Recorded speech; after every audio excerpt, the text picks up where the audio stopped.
you, Judge Bailey. Counsel. Judge.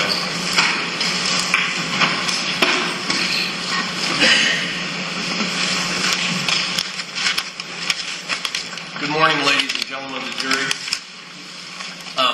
The one thing that Mr. Hammerhand and I will agree on is that on December 13th of 2001, my client, Tracy Richter, shot Dustin Weedy 9 times.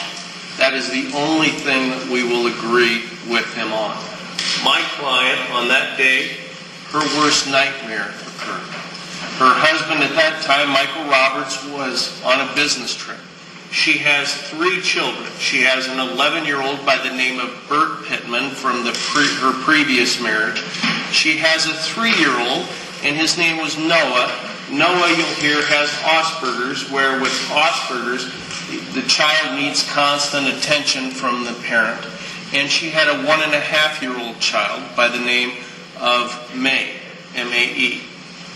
With that, Marie Friedman did come over on December 13th of 2001. Her husband was a business associate of Michael Roberts, my client's then husband. They were on a business trip. Marie came over. Shortly before Marie came over at approximately 4 p.m., a man by the name of Dustin Weedy, who was 20 years old at that time, came over to the house. He was a friend of Michael's, and I guess I told you I wouldn't agree with anything that Mr. Hammerhand said. Dustin did have oppositional defiant disorder. He had ADHD. He had auditory hallucinations, and they needed to rule out bipolar disorder. There is evidence that Dustin was aggressive with family members and that they were concerned. His mother didn't want to leave Dustin with his younger sisters. Dustin gave Tracy Roberts the creeps. He didn't have social skills whereby if you finish a conversation with someone and you know it's done, he wouldn't leave.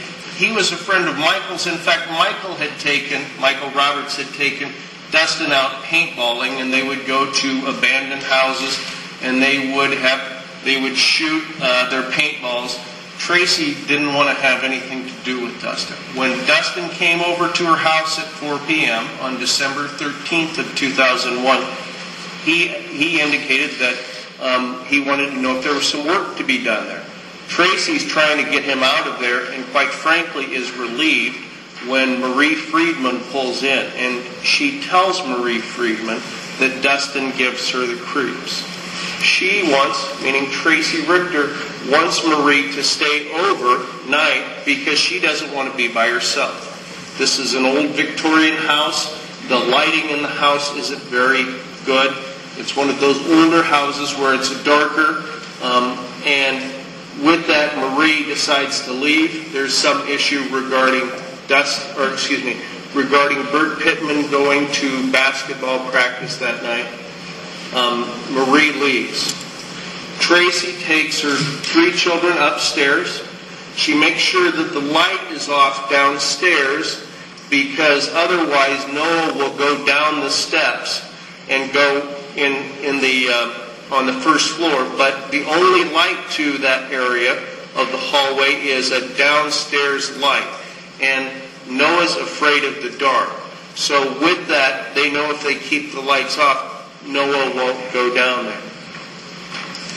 My client believed that her husband, Michael Roberts, was going to come home sometime on December 13th or the morning of December 14th. At approximately 6 p.m., Bert, the 11-year-old, and Noah are in Bert's room. And they have a new video, I think it was called Spy Kids, and Tracy knew that in that situation that Noah would stay in the room if he could watch that video. Otherwise, he'd be right with my client. My client isn't authoring any journal. Mr. Hammerhand made reference earlier in voir dire to direct evidence and circumstantial evidence. But ladies and gentlemen of the jury, I'm going to ask you not to leave your common sense at the door, and I want you to ask throughout this proceeding, does the government have one piece of evidence regarding any kind of authorship other than Dustin Weedy having a journal. You're the judges of the facts regarding that issue. And there is no evidence that they can establish that my client allegedly authored this journal. And we'll talk about that in a few minutes. At about 6 p.m., my client is upstairs. She's giving May, her 1.5-year-old, a bath. Or I think it was in the sink. It was sort of a sponge bath. She hears people downstairs. She goes over to she had been doing laundry. She has pantyhose that are hung up over a banister like this. It's not quite as nice as that, but there's a banister, and she's hanging towels and her pantyhose. And she hears noises. She hears the dog bark right before that. She goes out of the bathroom towards the hallway area to say hello to her husband, who's been on this business trip. And when she looks down the stairs, she sees a man who has black or brown hair. He has a leather coat on.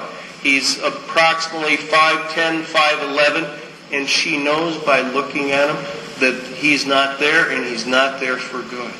She has this chill run down her spine. She grabs May. She runs towards Bert's room, her 11-year-old. She's able to get she's able to get May into Bert's room. She's planning on going in there too. She can hear the intruders running down the hall after her. She's not looking to see what they're doing. She can hear the footsteps. She gets May into the room, the 1.5-year-old. One of the intruders grabs her by her ponytail and pulls her out of that room. As she's pulling out of the room, she closes the door. Her focus is to protect her kids. She has a fight with these two guys. And all of a sudden she feels something around her neck. And she learns later it's her pantyhose. And the next thing that she knows is she wakes up. And she looks down the hall and she sees these two intruders standing by Bert's door. And she hears Bert cussing at them. And as any mother would do, she gets up. She's sort of groggy. She doesn't have her glasses on. She starts running towards the intruders. The intruders see her running towards them, and they run after her. She retreats because she clearly knows she's outnumbered. One of the intruders grabs her again. The hallway is narrow. She thinks if I push hard off of the wall, maybe, and he smacks against the next wall, that he'll let go of me. And she did exactly that. She pushed against the wall, and they both fell down. She got up, and she ran towards the master bedroom. She knew there were guns in there, and she knew that was the only thing she could do to protect her kids. And she got between the wall and the bed. She had the intruder who's grabbing at her while she's trying to get this gun safe open. And she can't get it open because you have at least one intruder, if not two, right next to her. And all she cares about is getting this gun safe open. She finally gets it open. She does turn around and attempts to shoot, and it won't shoot because the gun safety's on. She finally hears something click. She turns around and she shoots. And she shoots as she's been taught. She shoots like this, and she's tracking the intruder. And the second intruder comes out of a side door, and she shoots, and she just wants this guy away from her. She shoots him a number of times. She doesn't know. She said that after the first shot, she thought she closed her eyes, but I think that she tracked him. But she's taught to shoot to kill. If somebody is attacking you, you're going to do whatever it takes to make that stop. And she shot. There's sort of flashing in her eyes. She has ringing in her ears. It's dark. The light is on in the hallway or outer area, but it's not on in that master bedroom. She sees A lump on the floor, she's not sure if that's her laundry or if that's the person that she shot. She's disoriented. She's on autopilot. She sees the second intruder run out of a side door that goes from one room to another that's interior to the hallway, and she hears him going out down the steps. She has one gun in her hand. She gets another gun because she doesn't know where that second intruder is. And she had to step over the person who had just attacked her. And it's like an old horror show when you're stepping over it, and that she was worried he was going to grab her. And understandably so. She walks down to Bert's room because she can hear Bert talking. And she walks down there, and she's trying to get the door open. She gets the door open, and Bert is in there with a bat. He's going to hit whoever comes in there to protect his younger brother and sister. And he almost takes off his mom's head. But he was going to protect his younger brother and sister. They start to walk out of Bert's room. In order to get downstairs, you have to walk by the master bedroom. And as she turns around and she's walking that way, she sees, well, she didn't know at the time, but she sees the person that she shot trying to get up. And she went from feeling somewhat safe to the terrors back again. She puts her children back into Bert's room. She goes over to what we now know is Dustin, but all she knew was it was the attacker. And she said, "Stay down, stay down, stay down." And she's cussing too. But she says, "Stay down," and he won't stay down. And she doesn't know where the other intruder is. She says, "Stay down, stay down." She fires a warning shot to try to get him to stop, and he's still trying to get up. She doesn't know where the other intruder is. And so finally she does. She tries to shoot with the automatic, and it doesn't work. She takes the .357 that's in her left hand and shoots. And then she takes her kids and she walks downstairs. And she has Bert, the 11-year-old, call 911. And then she says they're going to need an ambulance, so Bert calls 911 again. Bert's able to keep it together until he talks to his grandparents, and then he sort of loses it. Tracy thinks her nightmare's done, but then she can see that the EMS people, their lights are on about a block and a half away, and they're not coming in.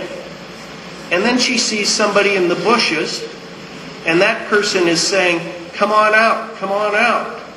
Well, she doesn't know who this person is. She knows she's safe in her own house. We found out later, Mr. Brusher, who was the first law enforcement on the scene. Finally, Mr. Brusher comes up to there. You'll hear they contaminated the scene by allowing the EMS workers to go up into the room where Dustin was, and they stepped in the blood. We'll talk about what the law enforcement did do and didn't do in a minute.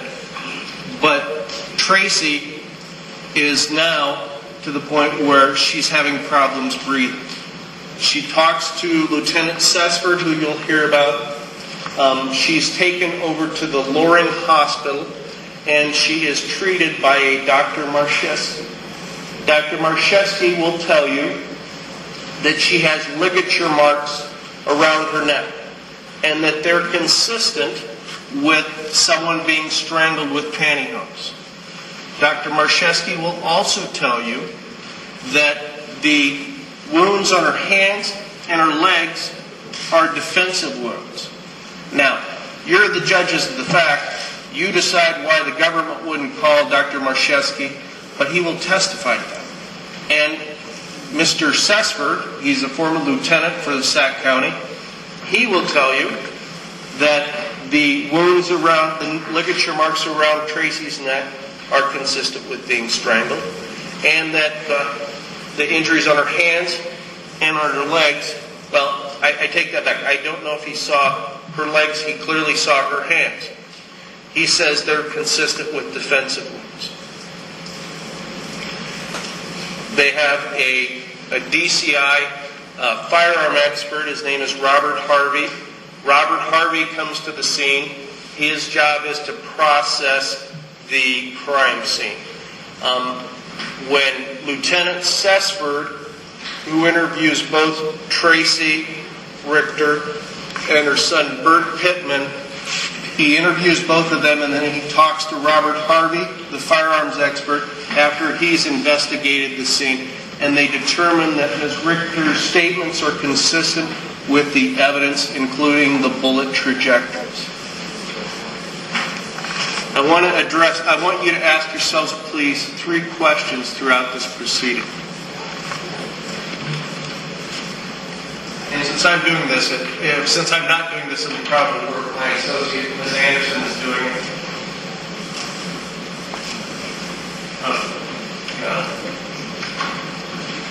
All right. I want you to ask yourself 3 questions throughout this trial. The first one is,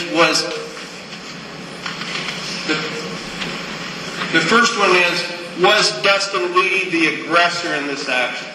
I've told you already that there will be evidence that Dustin's mom identified him as having anger management problems, that he had hurt his sister to the point, his younger sister to the point that she had to go to the hospital, that he had raised a gun, although I think it's a BB gun, but he had raised a gun at his father.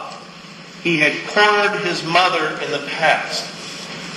He was the one who was aggressive, and you'll hear testimony that with this, the best predictor of whether somebody's going to be aggressive in the future is if they've been aggressive in the past. Dustin Weedy didn't have permission to be in that house. I had indicated a number of times to a number of law enforcement officers, do you have any evidence that Dustin had permission to be in the Richter's residence on December 13th of 2001? And the answer exclusively has been no. He came into that house with another individual with the intent to rob it, to attack Ms. Richter.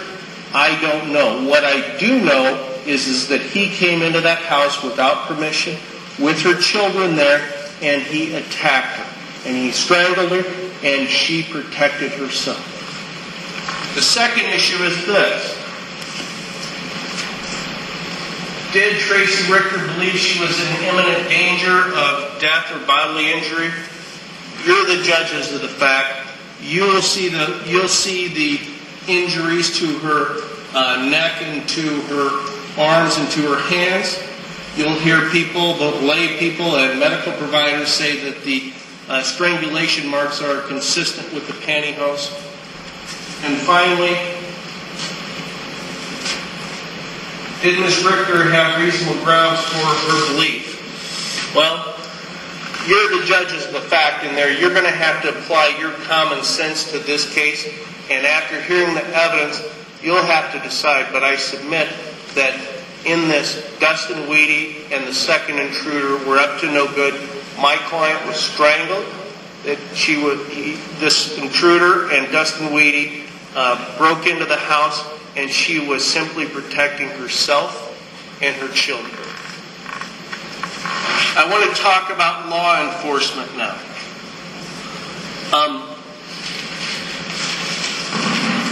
Don't take my word for this, but when you're looking at the evidence, look at this issue. Law enforcement believed this was self-defense from the beginning because of what they did do and what they didn't do. And I'll give you some examples, and you'll hear testimony of this throughout the trial.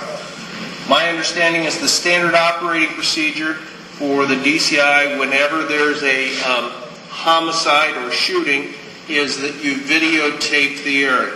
You videotape the crime scene. That wasn't done. There were bullets in the ground, in the floor of the master bedroom.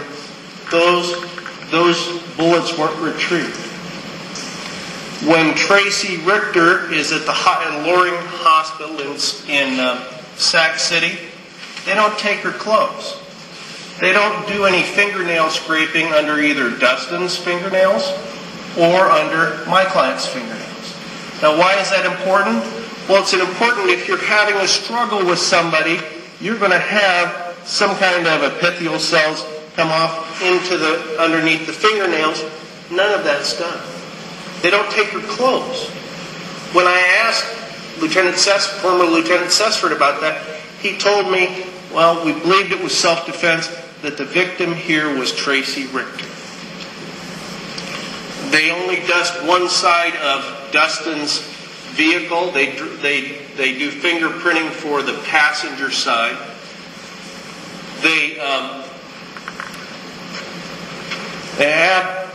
They say they look for leads, and to some extent, in looking through the discovery, there were canvassing of neighbors around that area, and two of the neighbors at the time saw an extended cab pickup truck around the time the shooting occurred in front of the then Roberts. My client's name was Roberts at the time, in front of the Roberts residence.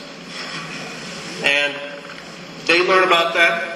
You'll hear Special Agent Mosier tell you that on the day of the shooting, or maybe the early morning of the shooting, or I think it was early morning, so December 14th of 2001, that Agent Mosier goes over to the Weedy residence where Dustin was living with his parents and looks on the caller ID.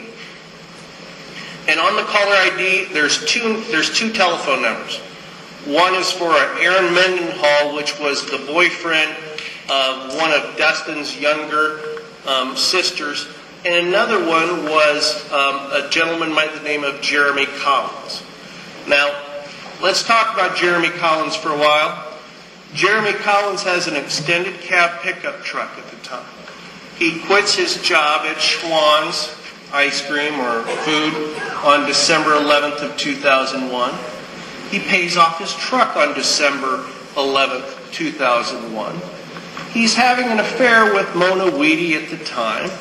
They've spent time at a hotel in November of 2001 in West Des Moines in the Country Inn and Suites. And they talk the morning before the shooting occurs because Mona's out getting Christmas presents. And so Jeremy would know that she's not at home, but Jeremy Collins is the last person who calls the Weedy residence before Dustin goes into the Ms. Richter's house and attacks her. And he calls at 4:34 p.m. At approximately 5:20 p.m., Dustin leaves the house. Jeremy's out having problems with his wife. He's supposed to come home for dinner. He doesn't come home for dinner. She drives past the bar. She sees what she thinks is a truck, but she gets mad and she packs up the clothes and she leaves. Mysteriously, for 2 weeks, from December 13th of 2001 until December 30th of 2001, Mona Weedy doesn't tell law enforcement, and she's interviewed 2 or 3 times. She doesn't tell law enforcement about Jeremy Collins. And on December 30th of 2001, she is interviewed by Lieutenant Sessford. She disagrees with this in her deposition, but Lieutenant Sessford tells me in his deposition that Mona at that time, Mona Weedy, is saying that she thinks if there is a second intruder, that it's Jeremy Collins, because he quits calling on December 14th of 2001. When I asked Mr. Sessford if he did any further investigation, he said no. In fact, his report says nothing new learned or no significant information gleaned. And so I said, did you indicate that to Special Agent Mosier? And he indicates no. So they don't follow up on that lead. My understanding is that Mr. Sessford interviews Mona Weedy about this in February of 2002, so about 3 months later. And at that time, Mona's indicating things like she's seen Jeremy Collins' knuckles bruised, and this is, I think, before the December 13th, 2001 shooting. In fact, but I got the report shortly, a few weeks ago, so I haven't had a chance to ask her about that. But then she indicates that this guy has collected money, he's hurt people, and allegedly been around a murder. I don't know if that's true or not, but she's telling Lieutenant Sesford that. My understanding is I asked Lieutenant Sesford at his deposition, what additional investigation did you do regarding Jeremy Collins? He said, none. He said, I thought, and I said, why? And he said, well, I thought Special Agent Mosier was going to investigate Jeremy Collins. So then I take the deposition of Mr. Mosier, and I expect him to say something. He said, no, I didn't follow up on that.